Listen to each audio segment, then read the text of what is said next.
I don't want to lose it. All right. Good evening, everybody, and welcome to episode 6 of Partners Expose. I'm Steve D, your host as usual, and we're joined, as usual, by Peter. Hello.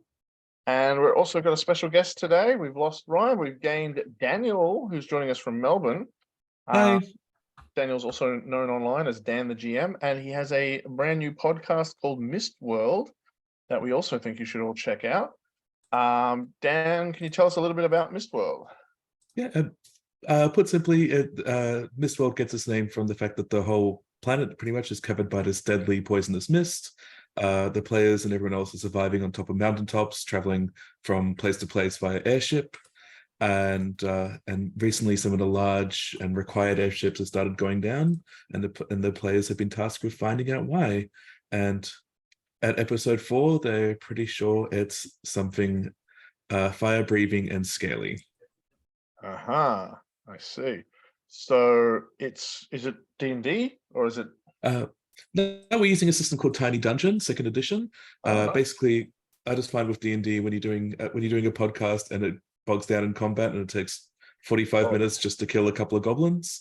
Yep. So we opted for a lighter rule set where the guys still manage to have a lot of fun with their combat and also vehicle combat as well with their airships without it taking 20 years.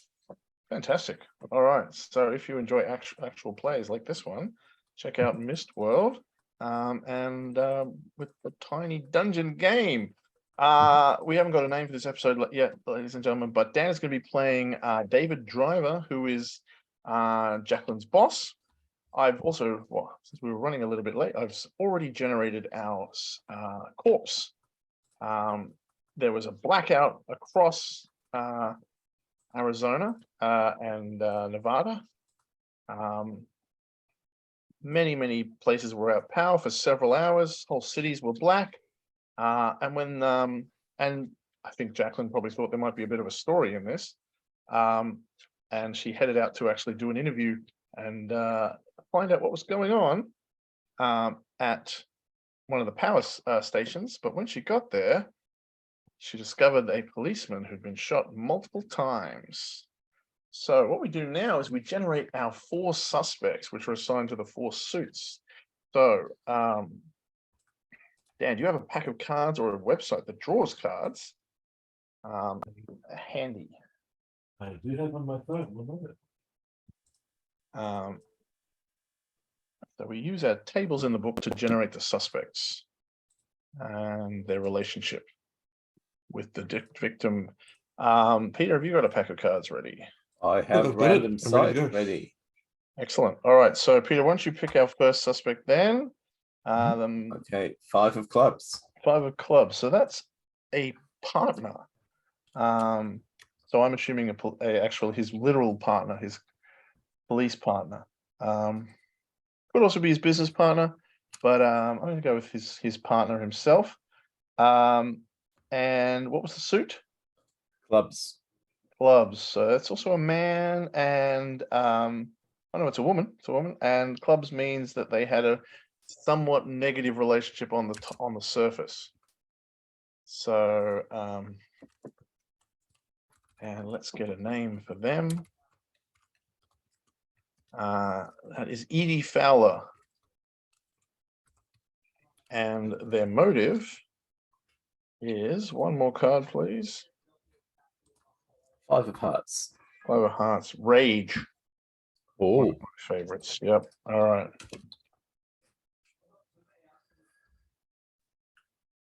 Okay. So over to you, Dan. Draw us a card and tell us the value in the suit. 6 of hearts. 6 of hearts. Okay, that's a long-time friend, a best friend, a good friend. And hearts means it's a man, and it's a positive relationship. His best friend. And his name is Homer Thomas. And one more card to get us a motive. 10 of spades. Conspiracy. Something bigger than just a personal relationship. Okay, do we know an occupation? Occupation, sorry. Let's go back and pick up an occupation. So one more draw. 9 of diamonds. 9 of diamonds. That suggests that they work in the entertainment industry somehow. And diamonds suggest they're pretty bad at it. I'm gonna say because we went there before, I'm gonna say he's a stand-up comedian. We did magic before, but this guy's a stand-up. Not a great stand-up. All right. Peter, your turn to draw. Okay, we have the 6 of hearts. That's another friend. Interesting. Another male friend, another positive relationship. Maybe they were all friends. Drinking buddies. Yeah, that's possible. Let's have an occupation. Okay, 5 of diamonds. Blue collar work. Okay, I'm gonna say he's an electrical, and what would you call it? Engineer, perhaps. Yeah, an engineer. Yeah, he's someone who's works for Con Ed or whatever. And their motive. Big or small in Australia, they're called Sparkies regardless. Yep, Sparky. A motive, please. One more card. 9 of clubs. Loyalty. Yeah, so something's definitely going on with this. And his name is Clarence Weeks. Wicks. All right. And one more over to you again, Dan. One, all right, please. 2 of hearts. 2 of hearts. That's a lover. And the gender there is male. Yeah. So. Okay. And a positive or negative relationship. That's a positive relationship. Okay. All right. So a bunch of friends, basically. A bunch of friends, and his name is Carl Fleming. And an occupation for them. We'll go over here. Card for that is 7 of spades. Public service or the military. Interesting. Yeah, it makes sense. Maybe he's an ex-soldier or something. I was thinking like town planner. Oh yeah. Okay. Yeah. Public service. Like given that it's a civil building that the guy's been found at. Yeah. So he's a civil engineer. All right. Maybe they're all like. And is he successful in that? What was the suit again? 7 of spades. That means that they oh yeah, he's a successful town planner, and we need a motive. So one more card is the Jack of clubs. That suggests, so that is the motive of accident, which means that they didn't really want to kill him. Which might be difficult with multiple gunshots. Yeah. Well, maybe they were trying to shoot somebody else. Maybe they mistook them. So accident is some sort of or there was a random happenstance. Yeah. So we always say accident with an asterisk. He ran to my knife 10 times. Yep. Maybe the gun was not supposed to be loaded. So yeah, it's certainly maybe what they claim as well. We can explore that. So there's our four suspects. Could I make a suggestion as well? Yeah, absolutely. Could the 2 friends, Homer Thomas and Clarence Weeks, also be in a relationship together? So it's like couple friends. Yeah, absolutely. Wait, so are they in a poly triad? Is that what you mean? Or no, as in Homer Thomas and Clarence Weeks, the 2 friends, one couple, and they're best friends with Carl and Bo. That sounds really interesting. Yep, 2 couples. Two couples. I get it. Yep. Right. Yeah. Excellent. And then so they'll probably all, have been at dinner together or something tonight until somebody was called out. All right, so the way we generate every scene, so our teaser is basically setting up all these details. So we might have seen glimpses of people, somebody driving out. The power goes out. We get lots of shots around the city and all that sort of stuff, and then Jackie's going out there and they find the body. And then we're going to set up our first scene. So we're going to have David being the lead on this. So you're going to be sort of starting the scene. And we generate a clue type and a suspect by, again, drawing a card and noting its value and its suit.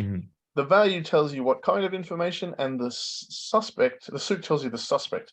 And we also have a random word, which in this case is attention. So a card for me, please. 6 of diamonds. 6 of diamonds. Okay, so that means the clue type is a slip of the tongue. Somebody says something they don't mean to, and the suspect it involves is Homer. So, and we are at what we call the branches stage. So the way this system works is that every time a suspect is revealed over the next 12 scenes, we learn more and more about their relationship and the background of their relationship with the deceased. We start with the branches, which is the way that they're on the surface connected. Then we go to the roots, which looks at the core of their relationship, the start of their relationship, or some sort of underlying issue. Then we come to what we call the poison, which is the thing that is eating away at the roots, the conflict between them. And finally, the last card represents the fruit, which is what has grown from that poison. So in this case, we're just going to be learning surface details about the relationship, perhaps, or the motive that Homer might have had. But yeah, we can start anywhere you like. If these people might be around, or we might be somewhere else. The police might be arriving. Up to you what our first scene actually is after we've sort of, we know. Well, I imagine. You might also, we also probably should have a bit of a chat about why David and is there, but we can actually reveal that more in what we call the staging scenes. So, go. I was just thinking, in terms of the slip of the tongue, maybe we get there as they're giving their stories to the police, like on site, as to what's happened. All 3 of them are there, and I catch my initial thought was I catch Homer saying that he wasn't present at the time, and then when I hear the other 2, they mentioned that they looked specifically at him. So he was saying that he wasn't there, whereas the other 2 were saying no, they saw him with them. They'd gone for some reason to the power plant together. Right. Excellent. So what we need then is some way for you to pass that on, basically, to sort of complete the scene with Jack. So so you sort of overhear this, and then you're telling Jack about it, I guess.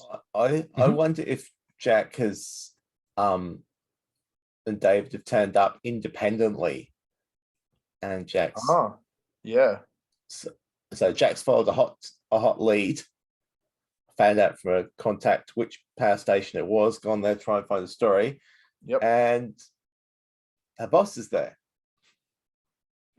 So maybe you've told me you're on your way, like you're like, oh, I've called up to ask where your next story is coming from. You've told me on the phone, oh, you're following up on this blackout, I'll call you later, and hung up. And I've called the same people like 10 seconds later to get the information, because I feel like the last story wasn't up to your usual work, and I'm starting to get concerned about the relationship you have with your partner. Very nice. Right.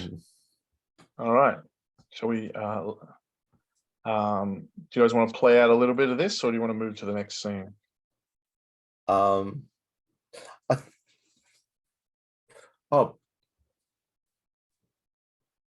Boss, what are you doing here? Well, I'll tell you what, your last story wasn't quite up to the level I expect from you and your work. I'm the one whose name is signing all the checks, and I just come down to make sure that our investment's working well for you. Is that what I am to you, an investment? I mean, if investments take time to pay off, and not every story can be a hit. You don't understand that, don't you? I do understand that, and I'm not saying that you're not going to come across, but my concern was that your relationship with your partner might be deteriorating.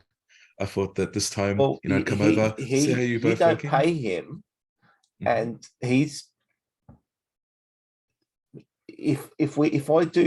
if I work with him, what we produce is going to change a lot.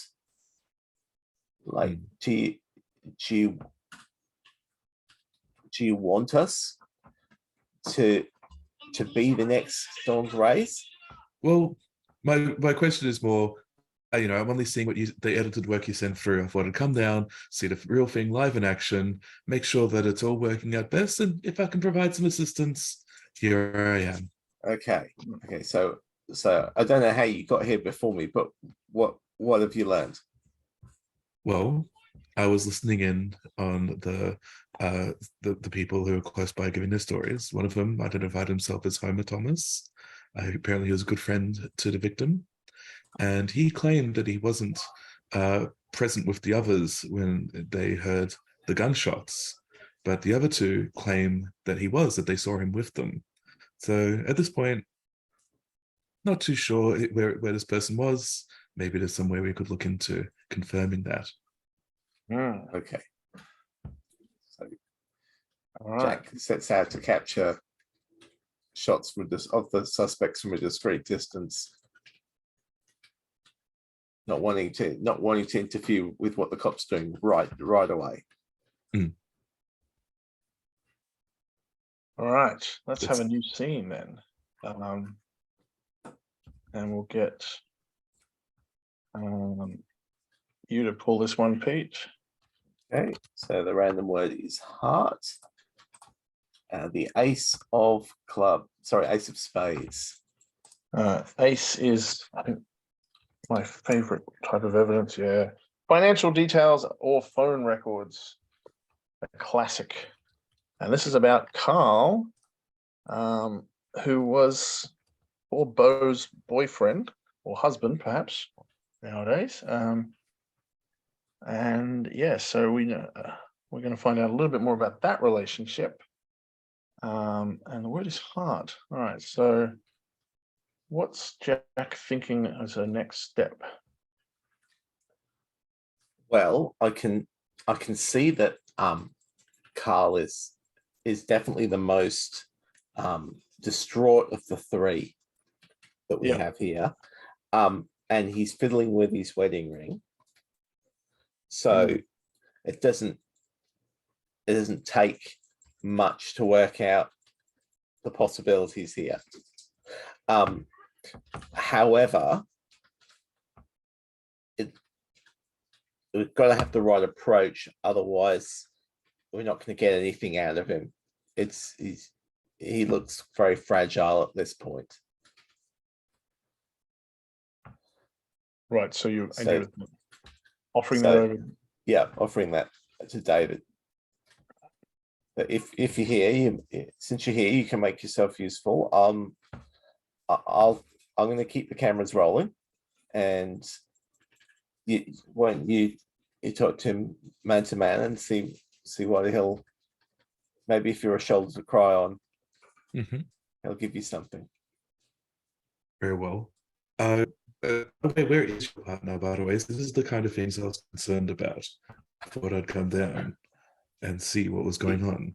He doesn't tell me anything. He's been avoiding my calls, and I just hope that he's not in any kind of trouble. Last I saw him, he had a gun, and he's not really the kind of responsible citizen I trust to have a loaded weapon. Yeah, we cut to Lawrence in a bar somewhere. You know, he's waving the gun around. He's like, and then he said I couldn't have a gun because I wasn't responsible. And it's just like, do I look responsible? Of course. And yeah, off on a massive bender. Yeah, every time something happens, people always say I'm responsible. That's right. So I'm very responsible. Fantastic. All right. Excellent. So at this point, I'll make my way towards Carl. I'll introduce myself as being a representative of the press, and I understand. I'm so sorry for your loss. I understand that you're quite close to the victim. Is that correct? Having seen the wedding ring play. Yeah, well, we were married. He was my husband, and I'm. I don't think it's really appropriate that you like. I've given my statement to the police, and yeah, I've got nothing to just say to the press or anything. I completely understand where you're coming from. And nothing could hurt worse than the loss of a spouse. I've myself have been through that. I don't know if I have for reals or not, but this is what he's saying. Yeah, look, yeah. We haven't submitted anything to David, so. Yeah. But I understand that you were present. Look, our point of interest was purely in the power plant going down. We had no intention of putting ourselves in this place, but this is our chance to establish your side of the story, making sure that we're being as respectful and as kind as possible to you in this moment. If you don't mind, just a couple of questions, just so we can. Because obviously we'll need to write something about what happened here, but we wouldn't want to be disrespectful to you and to your friends. And I point to Clarence and Homer and who are present but elsewhere about what has happened here. I think what he's going to say is that that they all live nearby. As a town planner, Carl knew about. That this was obviously the machine, the power that had gone down, because he knows how the systems work. We have a friend, Clarence, who's an electrical engineer. So we decided to just drive up here to find out what happened.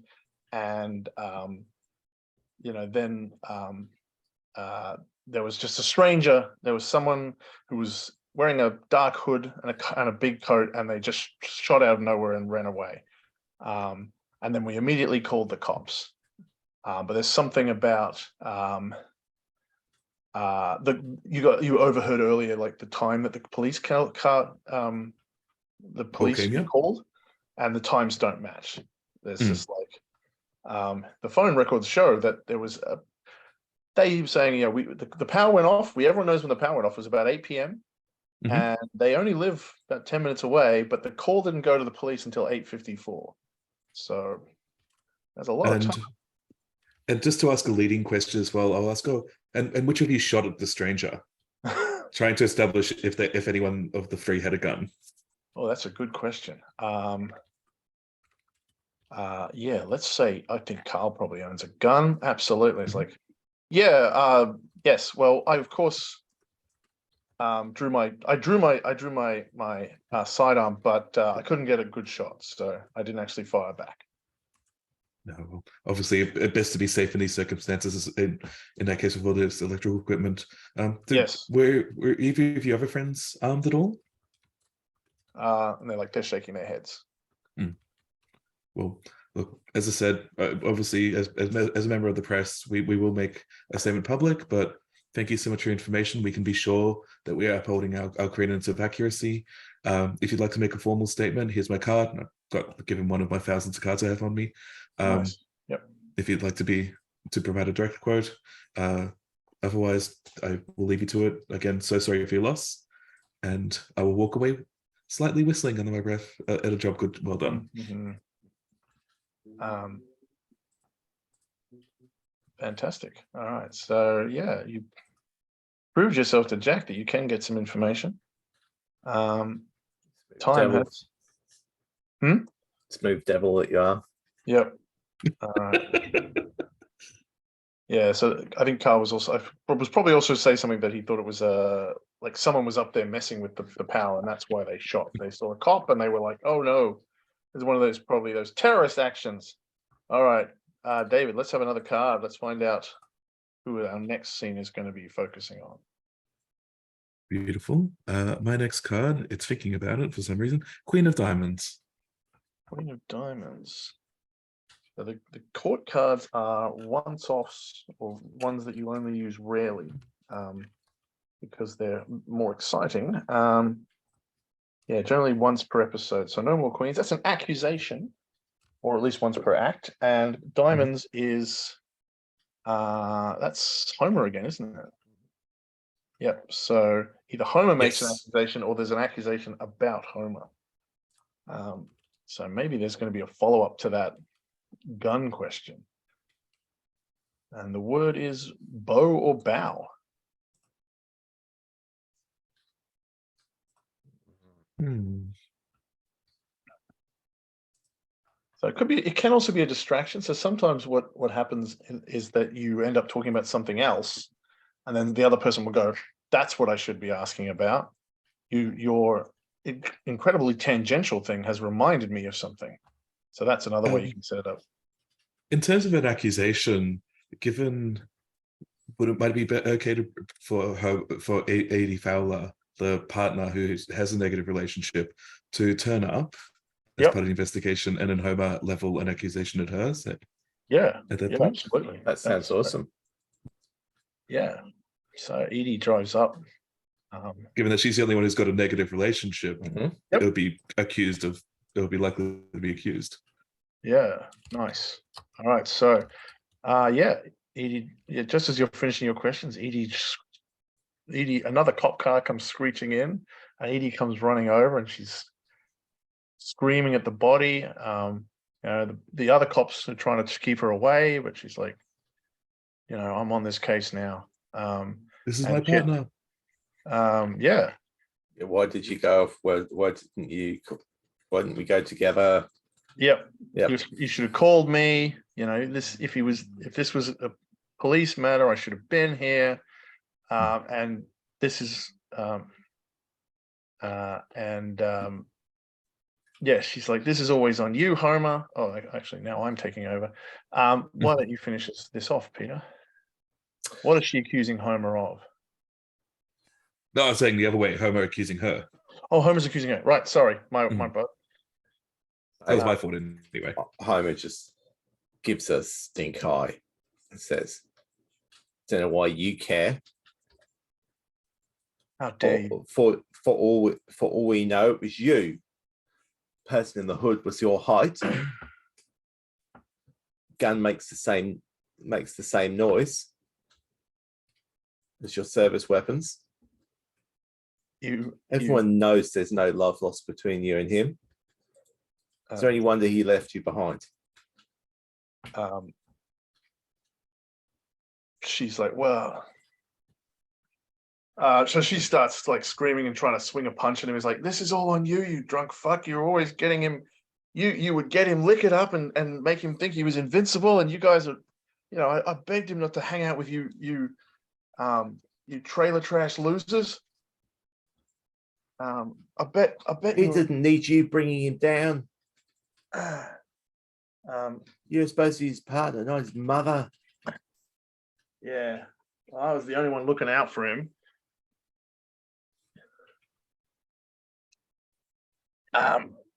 And yeah, so she'll she's going to insinuate that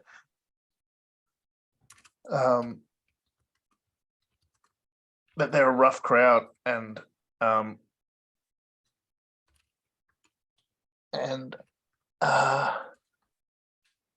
like instigating him to take on dangerous things. Yes.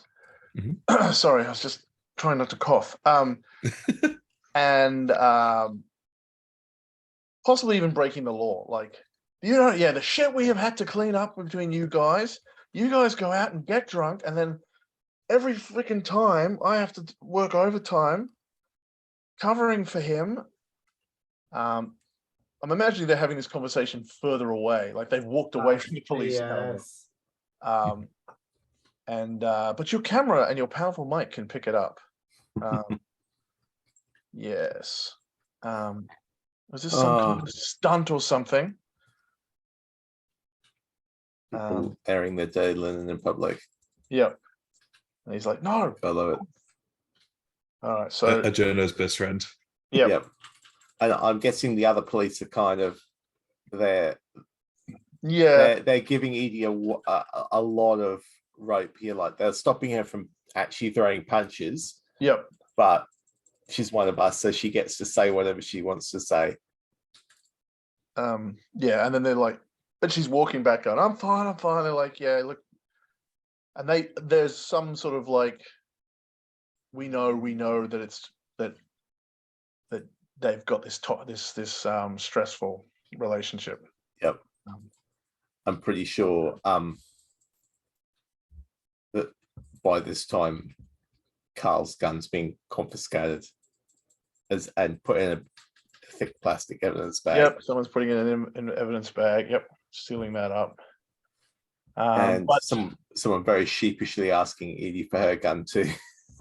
yeah, and she's like, "Don't you fucking dare!" And then finally she's relenting, but also there's no the victims. There isn't like a drop gun. If there was a gun, it would disappeared. If there was another gun, I should say. So that's suspicious. Right. So let's now. Do you guys want to do some interim scenes as well? Sure. So interim scenes are basically the B plot of the episode, where we sort of probe at the relationship between the main characters or with a side character. It just gives you a little bit of sort of reflection time and yeah, cover some of the issues like why David is here, or we can just keep it casual and just do a plot one. Any preference? Up to Jackie. I'm happy to do either. I think maybe it'd be interesting to omit B plot this time, just to show Lawrence's absence. Yeah, that makes sense. Yep. We could even have a B plot where we imagine what he's doing. Ah, yes, right. So every time we get, it's either your imagination or it's an actual cut. Yep. Yes. So I imagine now that he's put the gun away because he's not stupid, but he's now he's found someone's shoulder to cry on. Yep. So yeah, he's outside the bar. Yeah. He's got a couple of ladies in tow, and he's just crying to them about his life. Some old sex workers and he's like, this is just he said such things to me, and they're like, oh honey, yeah, we know, men are scum. All right, scene 4. Jack, you're on lead on this one. Okay, so our random word is parade. And our card is a queen of clubs, which I'll need to redraw because we've had a queen. We just had a queen. A jack of diamonds. Oh, wow. That's another body. And that's Homer again. So this could potentially be Homer's body himself. But he hasn't quite got to his fruit yet. So he served his purpose. It's very often if we get a lot of cards at the start of the story, what often, because it's a mystery story, if someone seems super guilty, they usually die. You could interpret this as also as another not quite dead body, so he may have been injured. Yeah, or it could be that as we're clearing up, Homer finds another body, or someone else finds another body that implicates Homer. What do you think?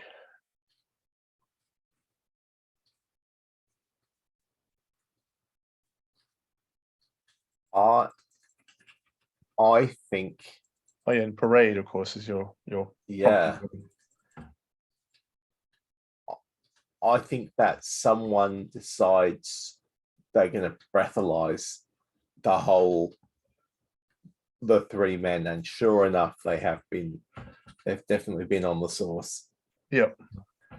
And in the meantime, the police have been clearing the scene, and yes, they've found another body, but they've actually found this body near some sabotage of the power station. Oh, And right. there's a pool of vomit next to the body, which obviously smells like alcohol. Right. So the suspicion is it's one of these guys, because obviously you cannot drink while you're on duty in the power station. That's just that would get you suspended at least. So this body is an engineer as well. It's certainly an employee at the power Employee, yep. station. It's not clear at this stage Right. what their role is, but no, there's some damage, and the cops are going along. Edie's going along the line of the three guys smelling their breath, and she stops at Homer and says, "Always with the bourbon, you." Nice. Right.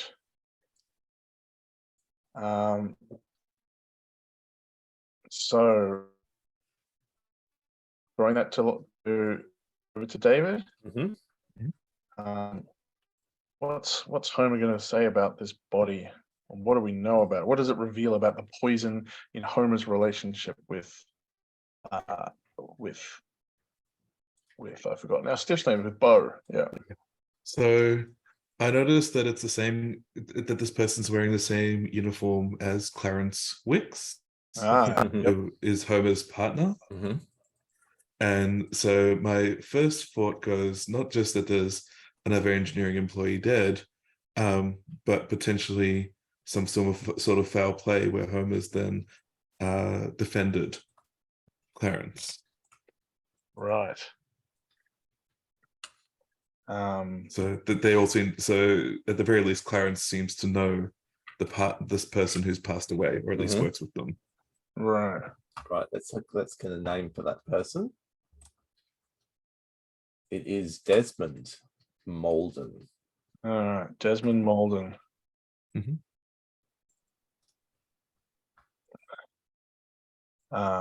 Yeah.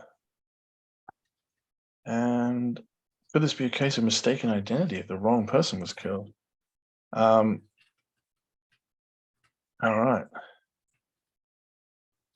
So Homer is basically seems to be like explaining everything, covering up, making sure that everyone, like, he's like, we were here at this time and this time and that time. He's doing all the talking. Yeah. All right, let's have a new piece of evidence. One more draw from David. All right, clear, randomizing. 8 of hearts. So hearts is Clarence is the partner. Ah, yes, perfect. And that's alibi fails. So that's always an interesting one. Sorry, Peter, you type. So what I feel like is, so both Carl and Clarence were both saying that all three of them were together when they heard gunshots. I overheard Homer say he wasn't. He said that he'd gone off to take a piss against the wall, whatever, given that he was drinking. But then what I hear is that is Clarence kind of Carl saying that he needs to go to the toilet, and that Clarence actually left. So it kind of leaves this door open, and that Clarence had actually gone to the toilet when it happened. So it leaves the idea that Homer's lying for Clarence when he said he'd gone, and that he was there, and it leaves that Clarence was the one who walked away. Right. Okay, yeah. And so so maybe Carl was saying something to Edie about this situation, given that they would know each other, being connected to Bo. Yep. Right. Excellent. And yeah, how do these two know each other? That's something we don't really know yet as well. Well, how do they like?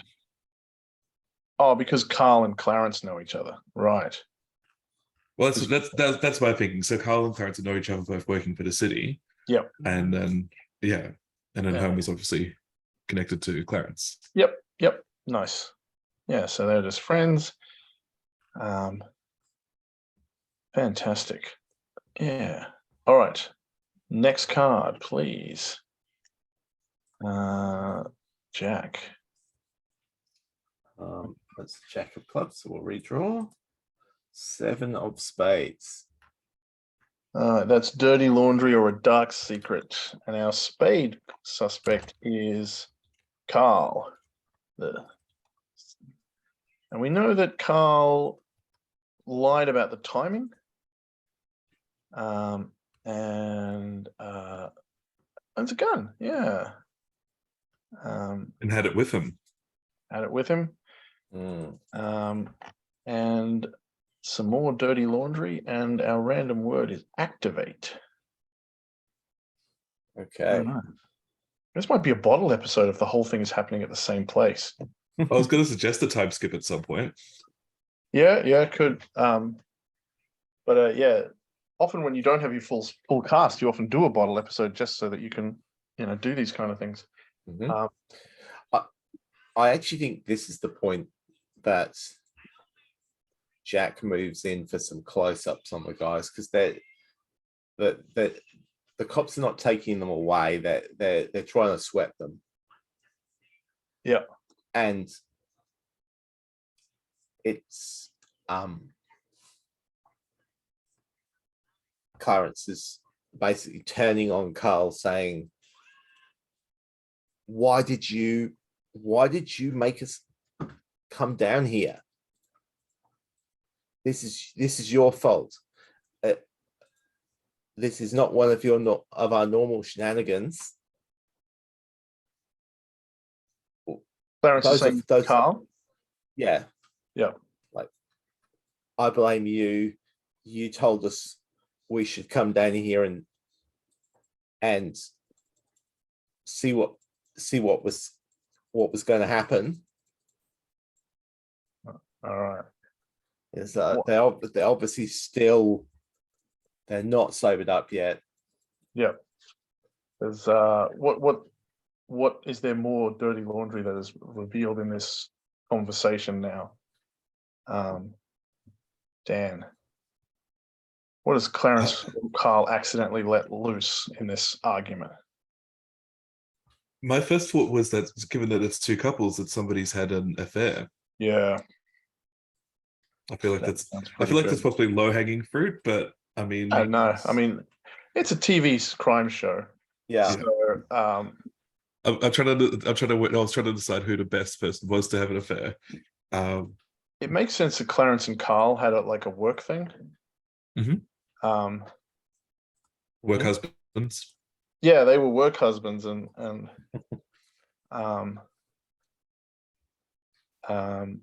so yeah, there's something in there in the argument that just reveals that that these people have known each other pretty intimately. I'll let you pillow talk me into this.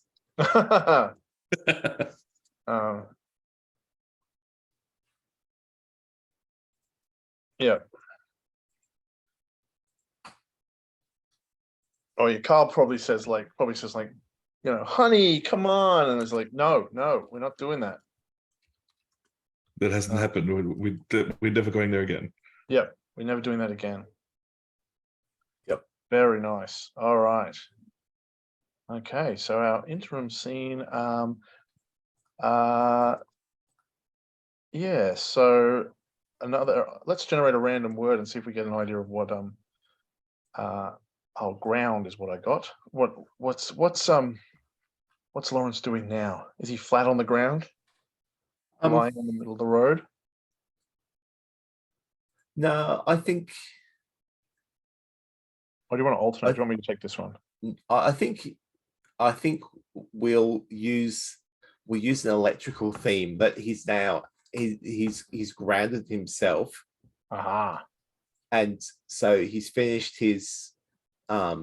he's saved up. He's finished his outpouring to the sex workers. Yep. And so he's waving goodbye to them. He's getting back in his car, and he seems to be on a journey through along the desert road, and it's not clear. Is he going away from Jack? Is he coming back? Yeah. There's probably turns on the radio, and there's an appropriate song. Nice. Yep. Looking philosophical, looking for the meaning. I mean, that's the thing about the Southwest. You just drive into the desert and confront yourself. Right. He's on a spiritual journey. Excellent. Okay, so let's have a card from you, Dan. And our Excellent. random word is going to be post. And our card is a 5 of clubs. That is a sighting by a witness. And clubs is, oh, yes. See, so we haven't actually seen directly looked at her. Yep. So can she be the inadvertent witness? Or does there have been somebody spotted Edie? We need to find out more about more that makes her guilty. So it has to sort of, or at least tell us more about their relationship and give us a bit more of her to be suspicious. But she could be the witness, and then you could go, well, how did you see that? That's another way to get there. But it could be, it could be that someone else saw her. Mm-hmm. Who's taking lead on this? This is David. It's David, yeah. All right, so and the word is post.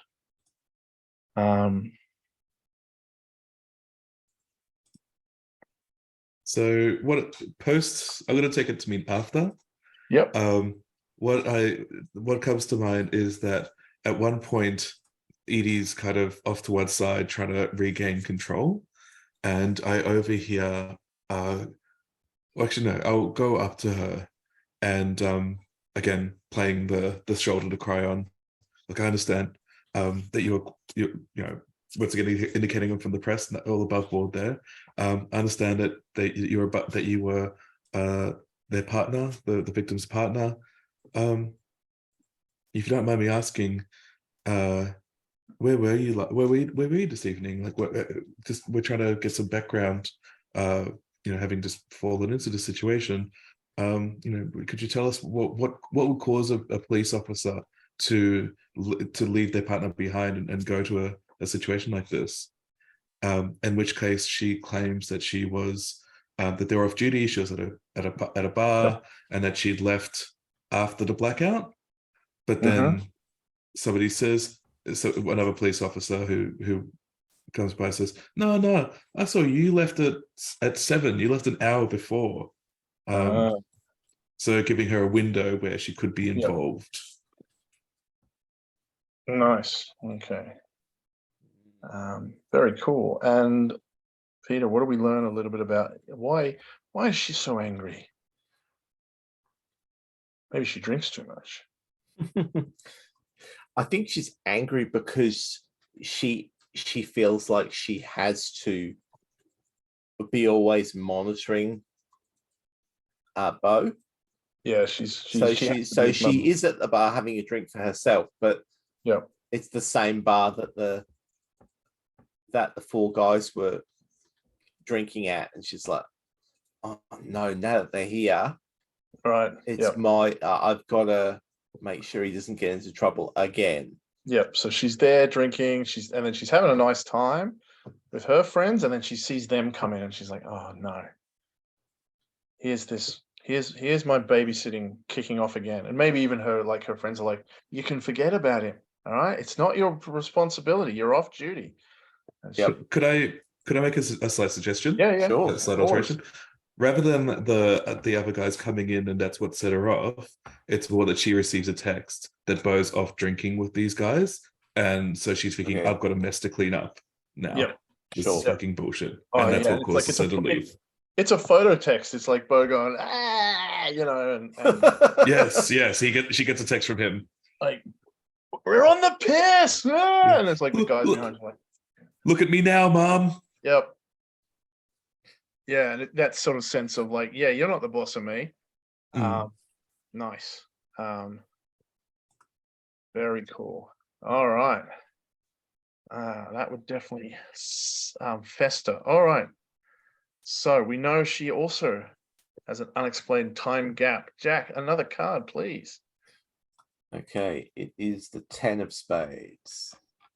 10 is a tip or an informant. Somebody is tipping things off, and it's about Carl. Carl, our unfaithful town planner. And a word. Tool. You say tool?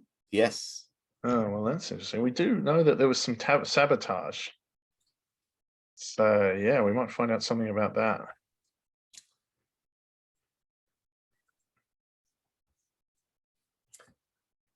Okay.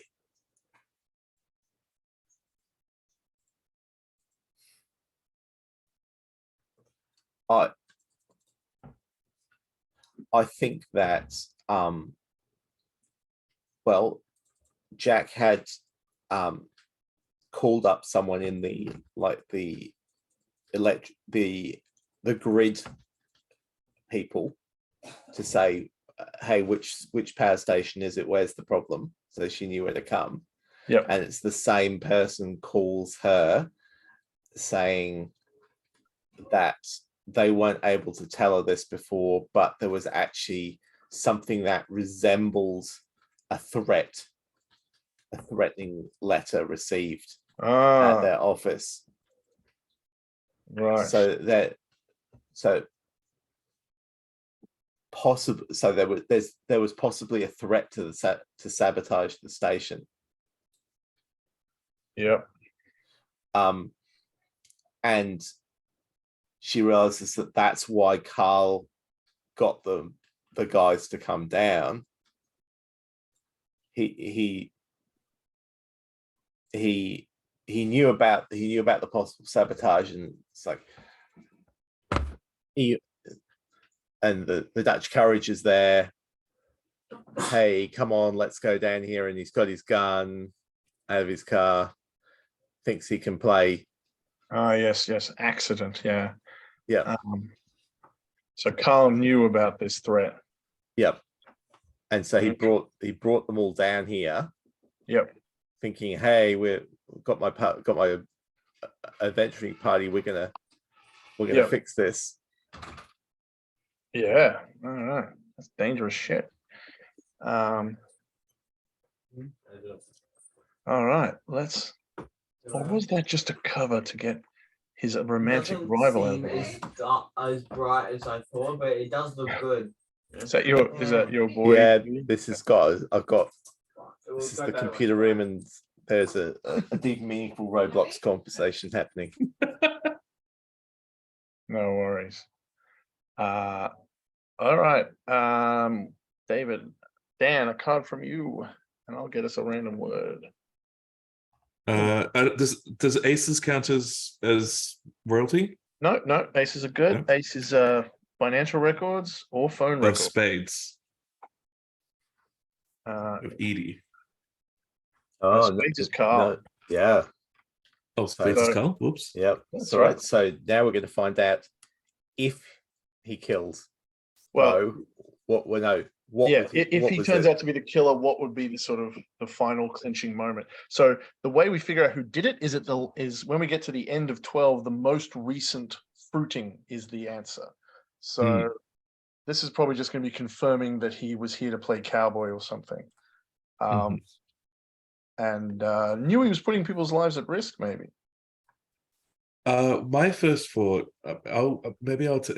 having heard about the different time periods and being in the journalism biz, I put out a call to see to look into the insurance policies of the people, like what actually happens if a cop dies outside of duty, but due to foul play, and it comes out that that it's actually quite a large payout if it happens on city grounds, like if it happens on city-owned property. Okay, so So they're if doubly they're getting responsible. Yeah.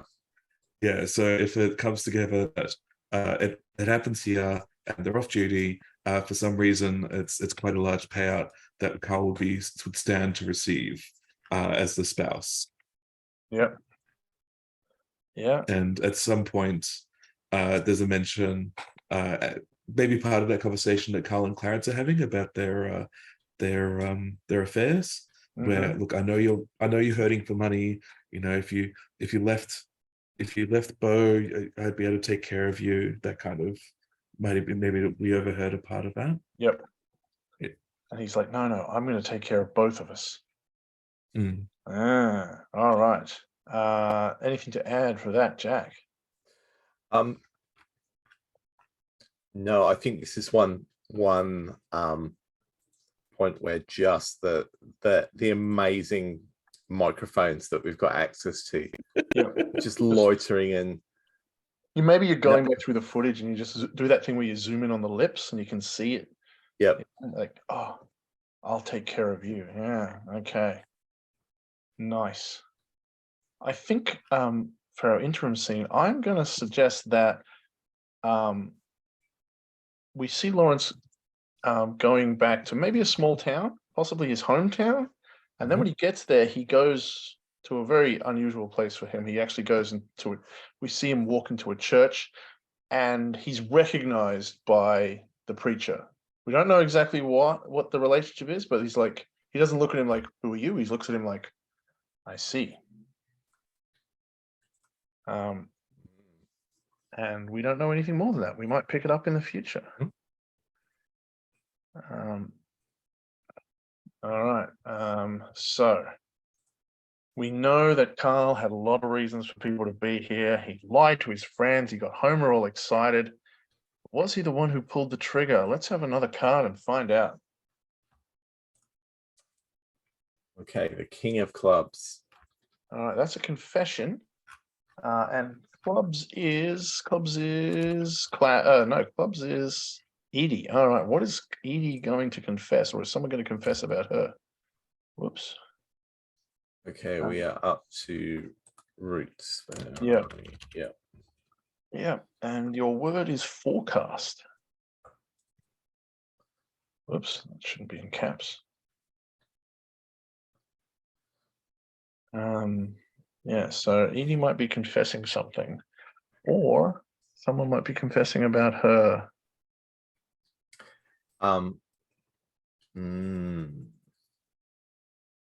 She might I be have an confessing- idea. Yeah. Sure. Maybe it could be again going with the forecast, the idea of future. Somebody mentions that she has been wanting to have a new partner because she's worried about her future in the force if she's tied to this dead way. Yep, that's good.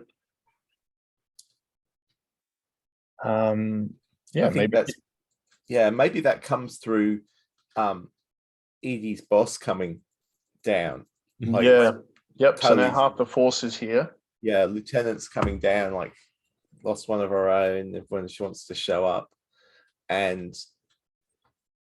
they're very suspicious of Jack and David being there, but you can obviously see like the lieutenant's Edie's not super sorry that Bo is dead.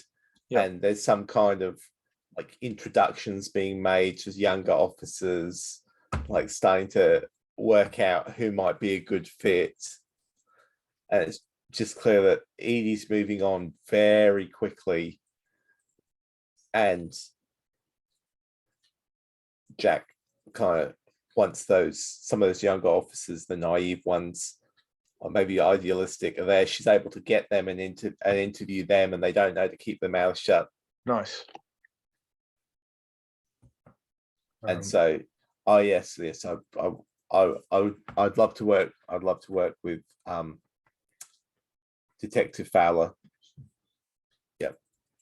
She's paid Maybe- her dues. Yep.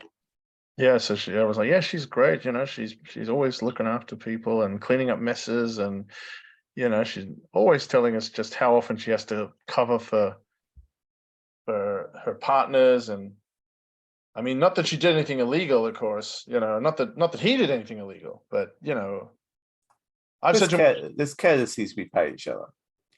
Maybe part of that could also, just to kind of twist the knife a little bit. I'm surprised she cares so much. I thought she was a bit sick of him. yep, Like, just yep. kind of indicating that she's playing it up a little bit. Okay. Yeah, nice, very nice. All righty. Yeah, again, look, if there was a report of danger and your fellow cop was doing something stupid with his stupid friends, might be a good time to get rid of him. One more card from you, David, and the keyword is guest. And clubs again. Jack of clubs though. Redraw. we've already had another body, yeah. So redraw. Yep. 10 of hearts.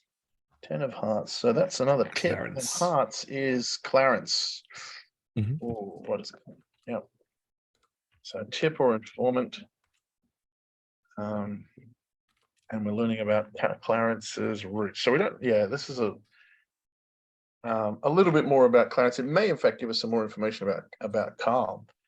Because at the moment we can't get. Yeah, Homer could be guilty, but neither Edie or Clarence can do it because there's just not enough scenes left. So yeah, this could be just a side issue that gives us a bit more background on Carl or Homer. But it involves a tip. Maybe Clarence decides to confess something. Well, my first thought is this where he finds out about the affair. Right. Yep.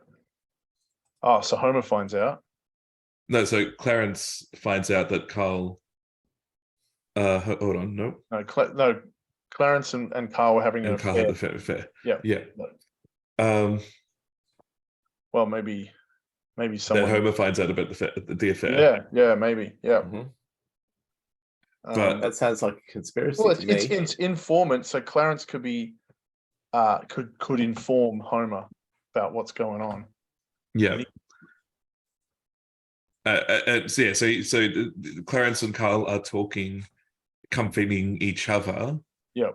And then Homer kind of comes up and there's an altercation, and at one stage Clarence says, "Look, it's not working between us. I'm in love with Carl," and just kind of spills the beans. Yep. Effectively. And just to throw more suspicion more onto Homer, maybe he doesn't react like he didn't know this. Like Nice. he doesn't act surprised. So maybe there was a plan there. Yeah. Yeah, you could never lie to me. I knew. Of course I knew. You think I'm an idiot? Think I didn't know? Yeah. All those nights staying in the city in the city Yeah, hall. I know late what night that at goes work. for. Emergencies at the power station. Fucking bullshit. I knew. Anything to Some add? kind of electricity. Yeah. something sparks will fly.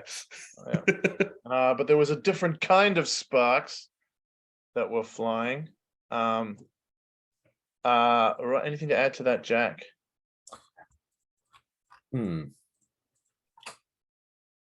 I think that it's I think that Homer Express is like, I wish I'd never introduced you to them. Yeah. Like some implication that Homer's the one that brought them. Yeah, I wish I'd never got you the job here. Okay. Because that's where they met, right? Yep. Nice. Yeah. All right. So now our final card. Let's find out. Okay. Final card. That's a Jack of Diamonds. Redraw because we've had another body. Yep, okay. 6 of Clubs. 6 of Clubs. This is Edie. That's Edie. Yeah. So what are we going to learn about Edie? And 6 is a last-minute slip of the tongue, which may give us our last piece of evidence to confirm that Carl was indeed the killer. Okay, and our random word shall be undertake. Oh, nice.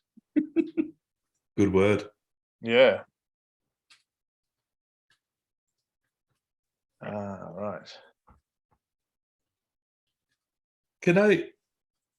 What's the local sports team in Las Vegas? Or what's a sports team? What kind of sports team would you like? They have all kinds. Let's go basketball. I've got no idea.